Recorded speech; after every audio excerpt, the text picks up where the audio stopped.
And yes, the webcam. I have a webcam. I'm using my old webcam right now because I wanted to put my face in this video. And if you don't know what I'm doing, if you can't tell by the title, we are doing my anime 3x3. That's why I got an incognito window open. Now, if you can see the state of my background, I don't know if I can point to it here and like back here. I went to SmashCon recently. I'm repping some SmashCon drip that I got from there. As you can see, it is Astro Boy sleeping. And this is the brand that sold it. It's Soy Toy Club. It's called Soy Toy Club. Weird name. I don't know why they picked that name, but it's katakana. It just says Soy Toy. Soy Toy Kura Bu. You know? So I'm just saying, don't worry about the background. It's messy as hell. I know. I have to clean up my room after I make this video. But yeah, I just got back from SmashCon. Well, SmashCon was yesterday, and so today we are doing the video I promised from my last video where I was talking about anime in 2025. We're doing the anime 3x3. So if you just head onto here and type in anime 3x3 for sale, what the hell? Yeah, you can go onto Google and you can find anime 3x3 generator, and it will make a 3x3 generator for you. So from here, you literally just click on the image, search up the manga character. You got all these. I don't know what that is, but it's just, we just use this. We just stay on AniList, which is what I'm guessing. It's like an anime list thing. But yeah, we're doing my anime 3x3, and without further ado, let's get on into the video. Starting with number 1. So I'm going to be going like this. I'm going to go 1, then 2, 3, 4, 5, 6, 7, 8, 9. So an anime 3x3, if you don't know what it is basically your top 9 animes of all time. And like I said, I'm going in, okay, what the fuck? Going in order 1, 2, 3, 4, 5, 6. Some people like to snake down. No, I'm just going to go like this. All right. Just to let you guys know. Let's spice it up a little. Let's make it anime and manga, and then if I have time at the end, we'll do a anime only one. But yeah, so number 1, we're doing anime and manga. So number 1, my favorite peak fiction of anime and manga combined. It is a manga, and it is by the name of Vagabond. Hey, Vagabond. Oh, it shows up with each of the chapters. What is this? What is this? Okay, I don't know what that is, but we're just gonna do this one because it's chapter 1 of Vagabond, and then we just chuck it in here, and that is my first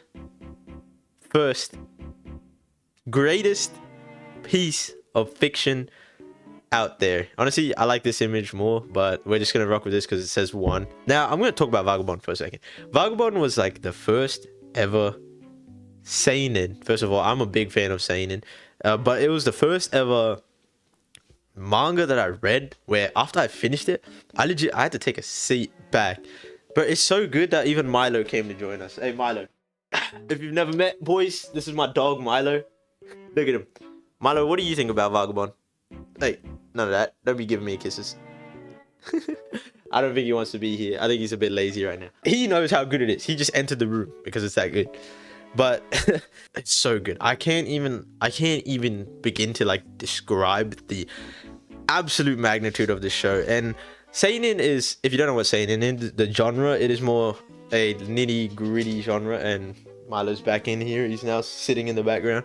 But it's a genre where it's like dark and more so targeted towards boys or like men.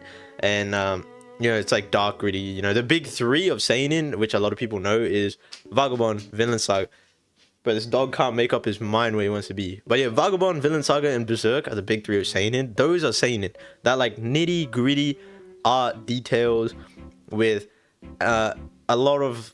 It shows like you think. There's a lot of philosophy behind it. Vagabond starts as a journey of Miyamoto Musashi. If you don't know who Miyamoto Musashi is, he is one of the greatest samurais ever recorded. And the Vagabond, a manga, is based around the book of 7 Rings or something, or the book of 10 Rings or whatever. He wrote a book basically way back whenever Musashi was around. He wrote a book, and this is basically sort of the Takehiko Inoue. If you don't know who that is, he's the legendary illustrator of Slam Dunk. That's right, he did Slam Dunk. If you don't know who he is, but he is the one who made Vagabond, and it is about Musashi and his journey, and Takehiko Inoue's interpretation of Musashi's journey. And when I read this manga, the start is so good because it's about Musashi. He's chasing this word called invincible under the sun. His dad was it, and he wants to become invincible. He wants to be the best swordsman known to mankind. And then eventually he obtains this title of being invincible. But at what cost? He ends up becoming crippled. He can't fight the same anymore. He's all about defense when he used to be about offense all the time. Now he's just a shell of a man that he used to be. But it's because of this entire spiritual journey he realized he spent his life chasing after invincible, the word invincible. He didn't even take a chance to stop and realize, what was it all for? I lost friends, I lost family, I lost everything in the process to chase after a word. And it is insane. It's just so good. I can't sing its praises enough. I need you guys to go read it.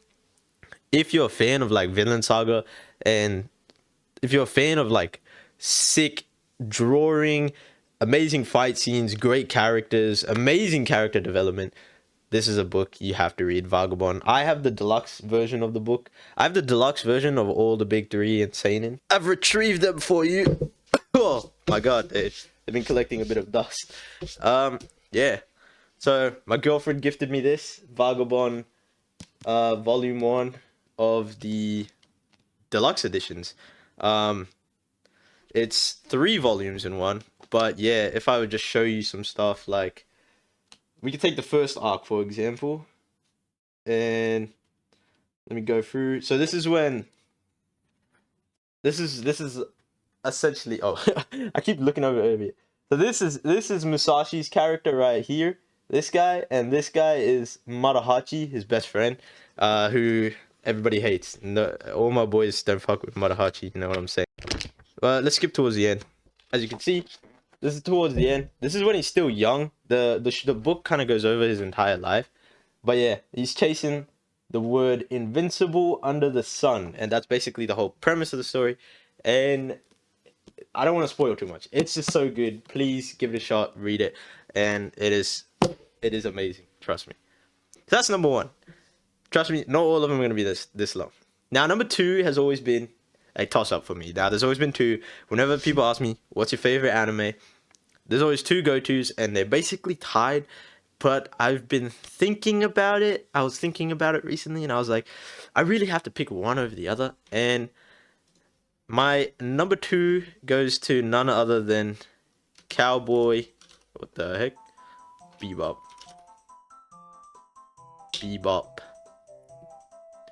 The greatest anime, personally. I love Cowboy Bebop. I don't know which one of which is like, I don't know what is what for these, so I'm just gonna put this, but just know it's the anime.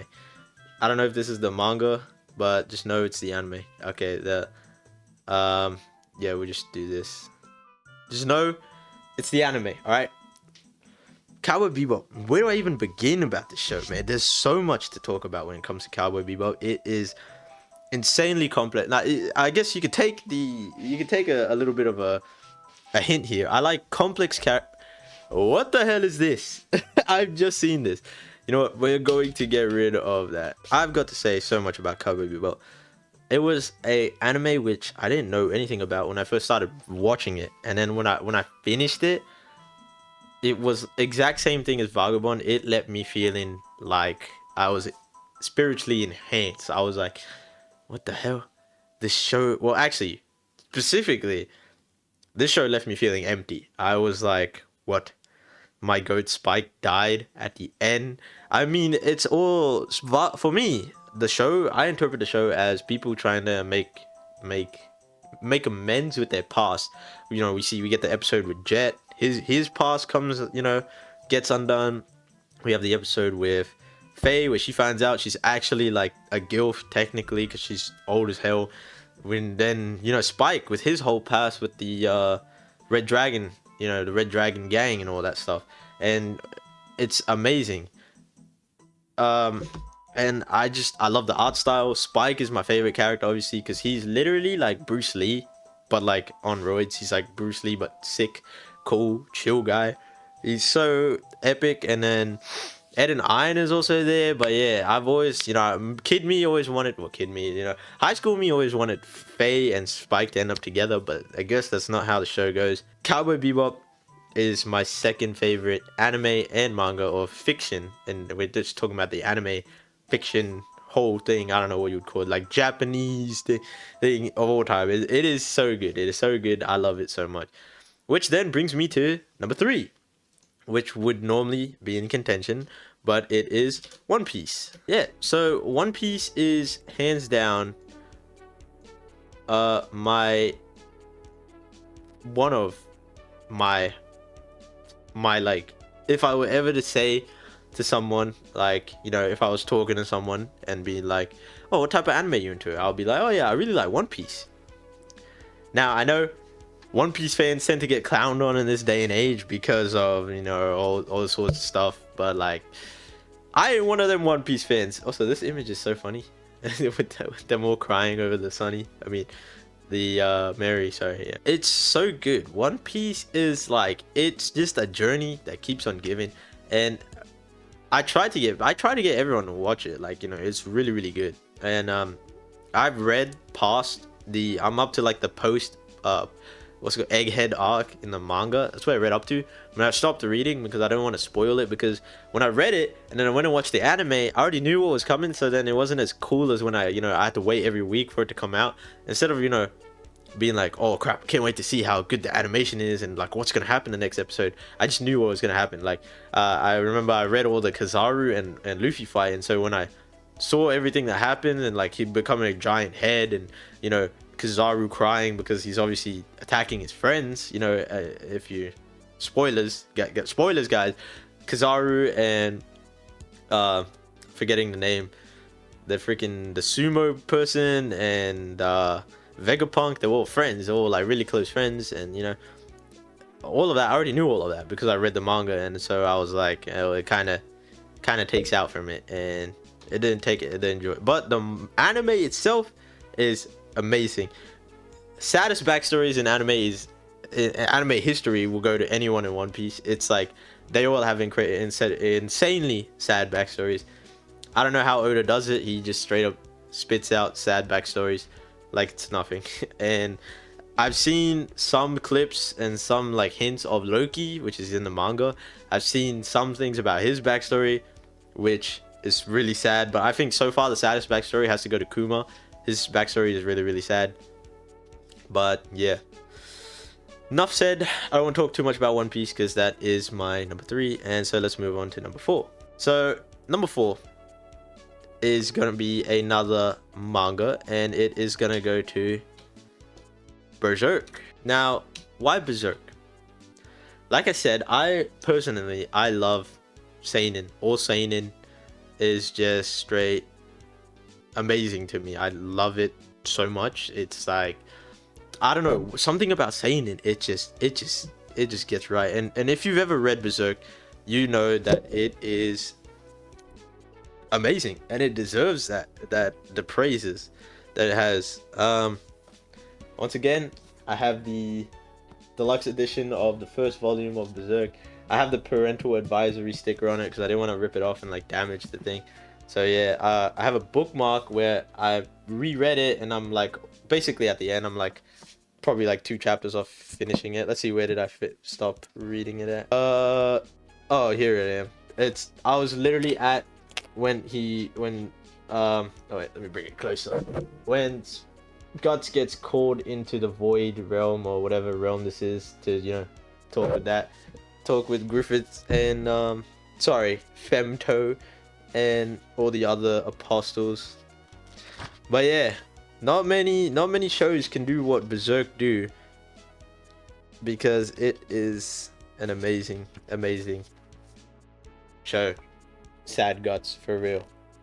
Oh god, I just remembered where this chapter ends, and it ends at Guts getting raped. Pretty sad. But yeah, like I said, Berserk, amazing. Not many people have the balls to open up their manga with this. I keep moving it. Not many people have balls to open up their manga with Guts plowing a demon pussy, because he's the GOAT, the Black Swordsman arc. That's where the show starts, if you don't know. Milo has cared to join us again. Don't worry, it's still messy from yesterday, but yeah, what are you doing? Why are you looking at me like that? But yeah, Berserk, hands down, amazing. You probably heard it enough. Berserk is the GOAT. So we'll move on. We'll move on. Next in line. Now, this one probably won't surprise you. It's another seinen. I have to get it out there. Vinland Saga, the big three of seinen. I also have the deluxe version of the first chap book of Vinland Saga, where this one I've already read it, but I'm doing a reread of it, where I just got up to this is when Thor's reappears for the first time in the show, and you get to see, what's it called, Thor's, and you get to see Thorfinn sleeping on the boat out in the rain. This is after he lost the fight to Askeladd. Thor's reappears, and he's doing his Giga Chad stuff, talking to him. But yeah, I think Vinland Saga and Vagabond have a lot of similarities in that both of the characters are like chasing after the idea of something. Musashi chasing after trying to be invincible, and with Thorfinn chasing after trying to be, trying to kill Askeladd to get back for killing his dad. But Thor's comes to his enlightenment, I guess, or he comes to his resolution much quicker than Musashi does, much earlier in life as well. So we get good Thorfinn, where Thorfinn goes from being the killer that he is, and then he reforms and becomes the GOAT that he is, the man that he becomes, the guy who could kill you in an instant, but instead of that, he'll let you beat him up 100 times just so he can talk to the king. Yeah, I know there was a whole outrage that Vinland Saga, the new season, wasn't what the old season was. A lot of people came in expecting that, but I was more than pleasantly surprised, and I hope that the next seasons that come out are gonna be this cool too. Like, they get to see a little more. And that's it for seinen. I'm not gonna put any more, because we've been going for a little while now, and so I'm gonna get these ones over and done with quick. So my 5th favorite manga or anime, the rest will probably be anime, but the next is, believe it or not, Bunny Girl Senpai. So if you don't know this show, Rascal does not dream of Bunny Girl Senpai. It is, I don't even know how to describe it, but it is an amazing show. Recently just got a season 2. It's in my anime 2025 video. It's coming out. Rascal does not dream of Santa Claus. Hell yeah. What's better than Bunny Girl outfit?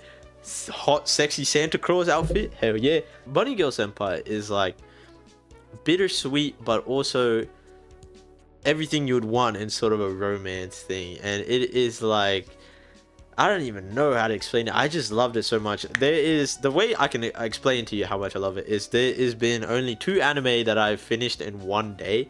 Like, I kid you not, I started it in the morning, finished it that night. And one was, I don't know why, but Promised Neverland season 1. When I first watched that a long time ago, I really liked it. And I watched the entire first season, when it was only season 1. I watched the entire first season in one day. That was the first ever anime I ever did that. But then, when I watched Bunny Girl Senpai, I watched that entire anime in one day too. But I binged the ending at late at night, really late at night. And when I got to the ending with, Azasagawa, I forget his name, bro. The main characters kind of forget. It was like Sakta or something like that, I think. But him, when his sister lost her memories and then regained her memories after that of her normal self, and you spent the time teaching, he taught her how to get out of the house. They went to the zoo, they saw all the animals, and then next thing you know, she's gone. that's not her anymore, and he was devastated. I loved it. I personally love it. I love it so much that I'm putting it in a 3x3. I know most people would be like, you're crazy, bro. What about like Peak Fiction? What about Full Metal Alchemist Brotherhood, bro? I personally don't like it that much. I know a lot of people put it as their greatest anime of all time, greatest anime manga of all time. That ain't me. That just ain't me. But yeah, that's my number 6. So number 7. I'm going to put down the anime, and I did not actually watch the entirety of the anime yet. I'm still watching it, but it is called Classroom of the Elite. Loved it because I just loved the mystery behind the main character, Aina Koji. And believe it or not, Aina Koji isn't even my favorite character in the show. My favorite character was Horikita Manbu. If you don't know who that is Horikita. I don't know her actual name, like Suzune, Horikita Suzune, something like that. But it's her older brother, who, if you remember in season 1, got into a fight because he was abusing his sister. Obviously, I don't fuck with that. But Horikita Manbu is basically the pinnacle of human beings, and obviously we know that Aina Koji is like human being plus. He's on New Game Plus. That guy, Aina Koji's got hacks, all right, simply put. But Horikita Manbu is essentially the same level as a White Room kid, but he never went to the White Room. He's just a kid that pushed himself to excel to that level. So Horikita Manbu is like the second smartest, the second strongest, like fighting wise character in the show, and he's barely in the show anymore. And I feel like I loved him because every time, you know, he would briefly show up a little. He shows up during the whole, I forget her name, but the like the blonde chick that like blackmailed him at the end of the first season, where he, like, with the chest, you know, put his hand on her titty, you know, that type of shit, and it was like trying to blackmail him. And it shows up when they made the deal, and he's just like, I'm here, I recognize the deal, you know what, you can't break it, I'm here now, we gotta do this. But yeah, Horikita Manbu is my favorite character. And then obviously second's Aina Koji, because who doesn't love Aina Koji? Also, if you see me looking down, it's because I'm playing with this Crunchyroll bracelet I got from SmashCon. Pretty cool. I got a bunch of other stuff from SmashCon. That will be my next video, talking about SmashCon. Also got this. It's a little pin from the Crunchyroll booth. I gotta say one more thing about Classroom of the Elite. I know this has been going on for a while. This video is gonna be a long video, but I started watching Classroom of the Elite when I was in like year 7 of high school, maybe year 8. So I was like, that was like 2017, 2018. That's when I first watched Classroom of the Elite, and I loved it. I loved it so much that I was like, oh, I can't wait for second season to come out.